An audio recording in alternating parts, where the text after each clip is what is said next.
drive had been smooth for hours, right up until I saw the sign. I was alone on a remote highway in western Alaska, the kind of place where civilization feels like a rumor. Snow stretched in every direction, untouched and endless. The distant mountains were barely visible, faint gray shapes smudged against a darker gray sky. I hadn't passed another vehicle in well over an hour. The only sound was the steady whisper of tires on cold asphalt and the occasional creak of my car settling against the frost. Then I noticed my fuel gauge drifting lower than I liked, just under a quarter tank. Out here, that wasn't an inconvenience. It was a countdown. I started doing the mental math, estimating distance, praying the cold wasn't draining more fuel than normal. That was when the sign appeared. I almost missed it. A weather-worn wooden board leaning beside the road, its paint cracked and peeling. The words were barely readable, but clear enough. Fuel station, 1 mile. I slowed without thinking. It didn't make sense. I had checked my route twice before leaving. There were no towns out here, no service stops, nothing, just highway and wilderness. Yet the sign stood there, waiting as if it had been expecting me. The turnoff came quickly. A narrow strip of broken pavement disappearing between dense, towering evergreens. Thin patches of fresh snow crunched under my tires as I eased down the lane. The forest swallowed the sound of my engine, and within minutes, the road opened into a small clearing. In the center stood a single-story station. Its walls were the color of soaked cardboard. Long strips of paint peeled downward like old skin. A single fuel pump stood in front, rust biting into its metal edges. No lights, no movement, no sign of life. I parked beside the pump and stepped out. The air felt wrong. Not just cold, heavy. Still, the kind of silence that makes your own breathing sound too loud. My boots hit the ground, but the noise seemed muffled, as though the world was wrapped in thick cloth. I called toward the glass door. No echo. No reply. The door wasn't locked. I stepped inside. It was colder than outside. I could see my breath bloom in pale clouds. A counter stood at the back, dusted with a faint layer of frost, as if no warm hand had touched it in years. Shelves lined the walls, fully stocked, but the products looked old. Snack packaging from decades ago. Soda bottles filled with cloudy liquid, labels yellowed to the color of bone. It felt less like a store and more like a forgotten memory that refused to disappear. I tapped the counter lightly. Hello? A door shut somewhere behind the back wall, then footsteps. Slow, evenly spaced, measured like each step was counted carefully. A man stepped out of the shadows. His face was thin, his skin pale with a bluish tint, like someone who hadn't seen sunlight in a very long time. He wore a neatly pressed flannel shirt and jeans, but the style looked outdated, like he'd dressed for a photograph taken generations ago. No hat, no gloves. And yet, he didn't seem cold. "You need fuel?" he asked. His voice was flat. Not unfriendly, just empty. I nodded and held out a bill. He didn't take it. "Pump first. Pay after." Something about the way he said it made me obey without question. Outside, the pump handle was heavier than expected.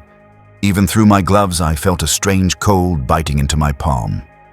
The old mechanical dials ticked forward slowly, rattling faintly with each turn. That's when I noticed the snow.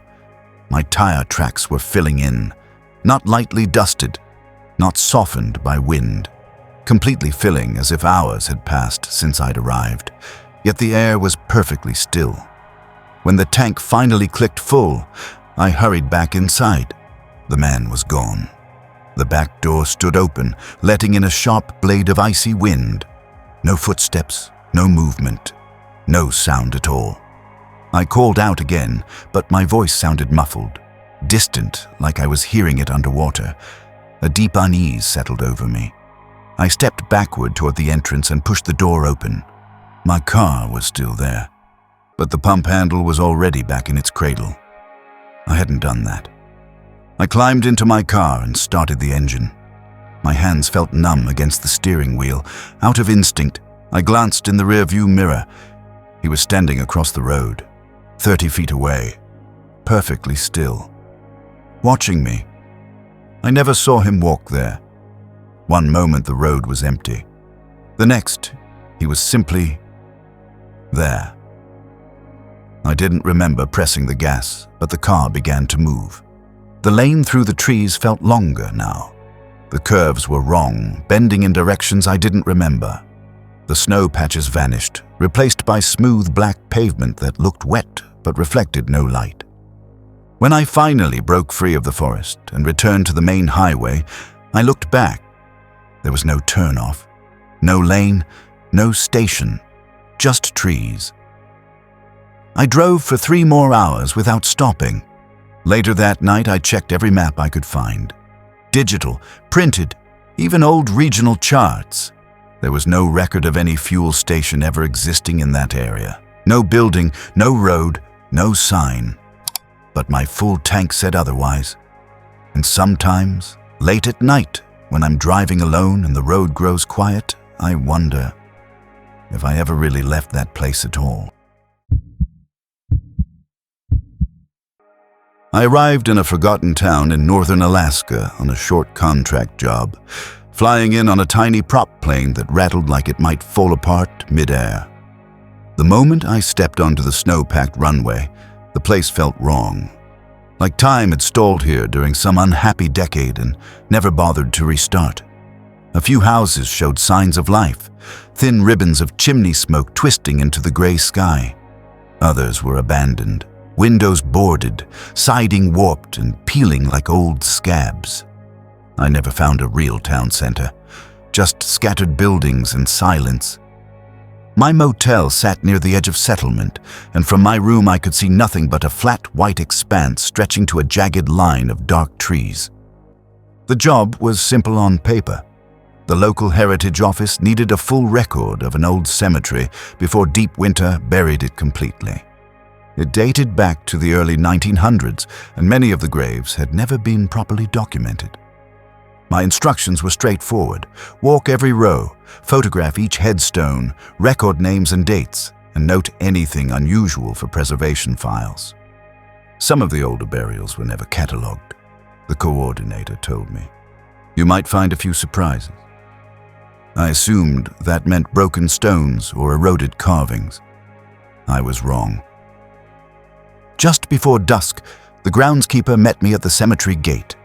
His name was Walter, an elderly man bundled in heavy wool layers, leaning hard on a wooden cane. His eyes were pale and tired, like ice that had started to melt. Without much conversation, he handed me a laminated map, an old metal lantern with a weak, trembling flame, and said he'd return at midnight to lock the grounds. As he turned to leave, he paused. "Stay on the marked rows," he said. "Don't go near the tree line. The ground isn't stable out there." He held my gaze a moment too long. Then he shuffled to his truck, the tires crunching over snow until the sound faded. After that, there was only the windless cold and the faint hiss of my lantern. The first hour passed quietly. Snow blanketed everything, softening the world and swallowing sound. My boots made dull, heavy crunches as I moved row by row, brushing frost from headstones, copying inscriptions into my notebook, snapping photos. Some graves were polished and cared for. Others leaned at awkward angles, split or crumbling, their lettering worn, almost smooth. The silence wasn't complete. There was the whisper of flame, the scrape of my gloves on granite, but it was the kind of quiet that makes every tiny noise feel unnaturally loud. About 40 minutes in, I saw something that didn't belong. 2 graves sat apart from the others, close to the trees. They weren't on the map. There were no stone markers, only rough wooden crosses pushed into the snow. No names, no dates, no flowers, no sign anyone had visited them in years. Stranger still, they weren't aligned with the rest of the cemetery. They faced each other, deliberately positioned like silent sentries locked in an eternal stare. I crouched to photograph them and scribbled a note to ask Walter later. The wood was raw and splintered, unpainted. Not new, but not old enough to have stood there for decades either. Something about them made my skin tighten. I turned back toward the main path. That's when I saw the footprints. My boot prints stretched behind me in the snow, deep and clear. But inside nearly everyone, perfectly centered, was another footprint. Bare, smaller than mine, with narrow heels and distinct toes. They hadn't been there minutes earlier. I knew they hadn't. I stopped breathing. Slowly, I lifted the lantern and scanned the cemetery. Nothing moved, no figures, no extra tracks leading away, just frozen rows of graves and the black forest beyond. I told myself there was a logical explanation. Old tracks exposed by wind, an optical trick in the uneven snow, anything. I moved to another section and worked faster. My handwriting grew messy. My photos rushed. 10 minutes later, I checked behind me again. The same thing. Every fresh boot print filled with those smaller, bare footprints. Perfectly matched, perfectly timed. No other tracks anywhere. The cold felt different now. Sharper, deeper, like it had crawled into my lungs. By 11:42, I'd had enough. I decided to finish the rest in daylight. The gate was visible ahead, faint in the gloom. My lantern flame pulsed weakly, as if starved for air. Then I saw someone crouched near one of the unmarked graves. I froze. The crunch of my boots on snow sounded impossibly loud. The figure stood slowly. They wore no coat, only thin gray clothing that clung as if damp. Bare feet pressed into the snow. Their skin was so pale it reflected the lantern's glow. Their arms hung stiff at their sides, fingers straight and rigid. When the light reached their face, it was like looking through rippling water, features shifting subtly, never fully settling, except the eyes. The eyes were sharp, focused, locked onto mine. I stepped back. They stepped forward in perfect synchronization. Their feet made no sound at all. Panic took over. I turned and ran, not toward the gate, but toward the groundskeeper's shed. My breath burst ragged in my ears as I fumbled with the door and slammed the bolt shut behind me. The lantern shook in my grip. A small window above the workbench caught my eye. Through it, I saw the figure still standing by the grave, head tilted slightly, watching. Not moving, just watching. 10 minutes later, headlights swept across the cemetery. Walter's truck rolled in. I rushed outside to meet him, explaining nothing, just desperate to leave. Together, we walked to the spot near the trees. The figure was gone. So were the 2 wooden crosses. The snow was smooth and untouched. No footprints, not even mine. The next morning, I returned in daylight to finish the job. I stayed strictly on the mapped rows, following the diagram like sacred scripture. I never approached the tree line again. Those graves were nowhere to be found. And in my final report, I never mentioned them, not a word.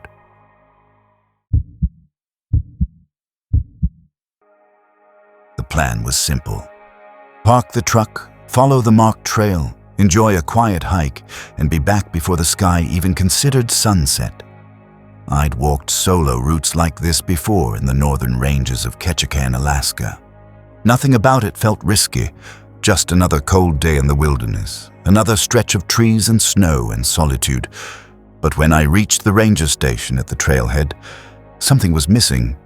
The large laminated map that usually hung on the information board was gone.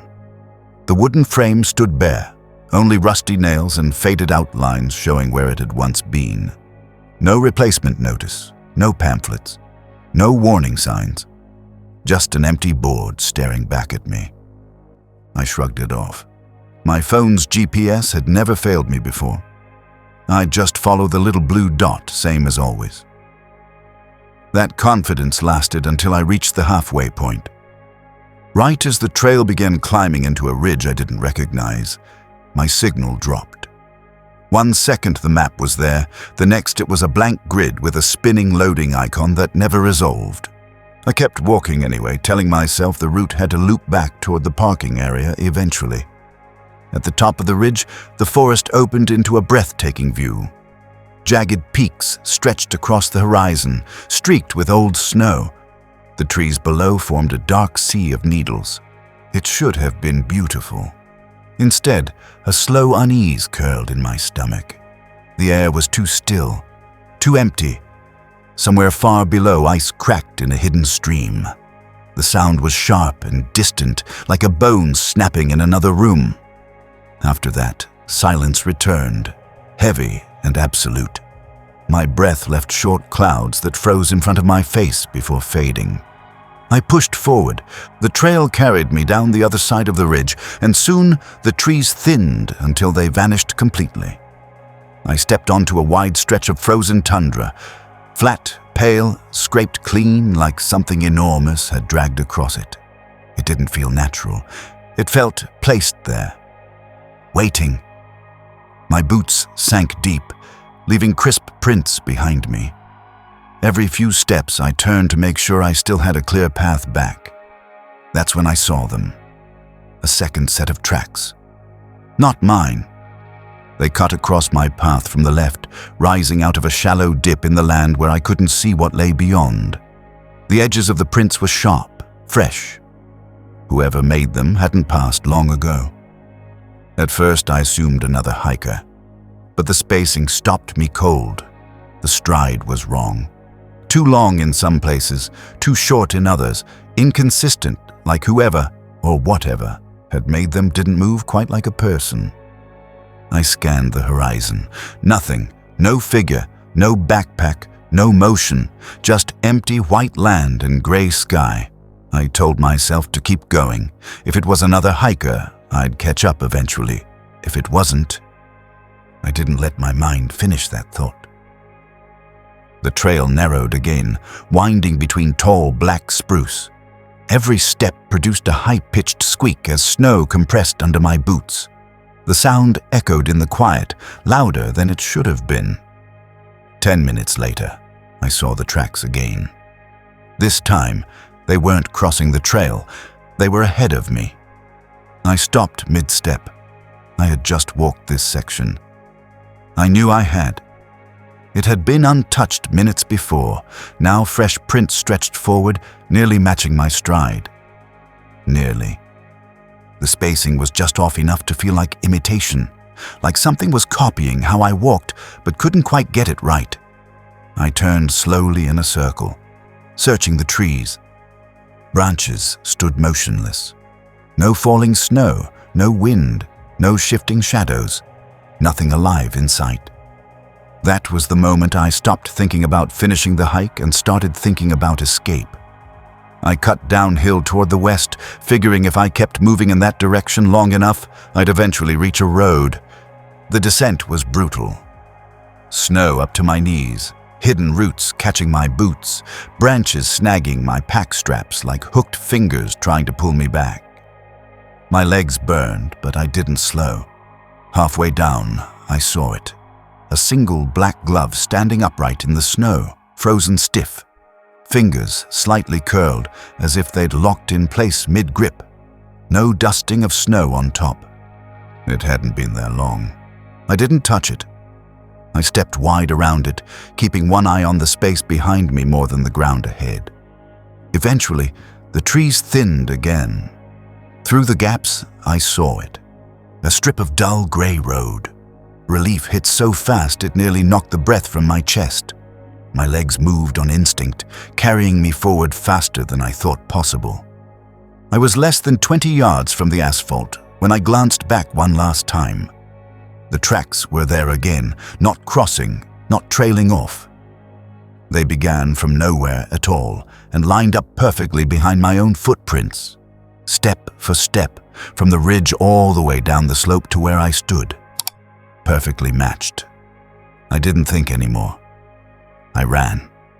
I burst onto the road, wrenched open my truck door, threw myself inside, slammed it shut, and locked it. Wet streaks spread across the floor mat beneath my boots. My hands shook on the steering wheel. I started the engine, and I did not look in the rearview mirror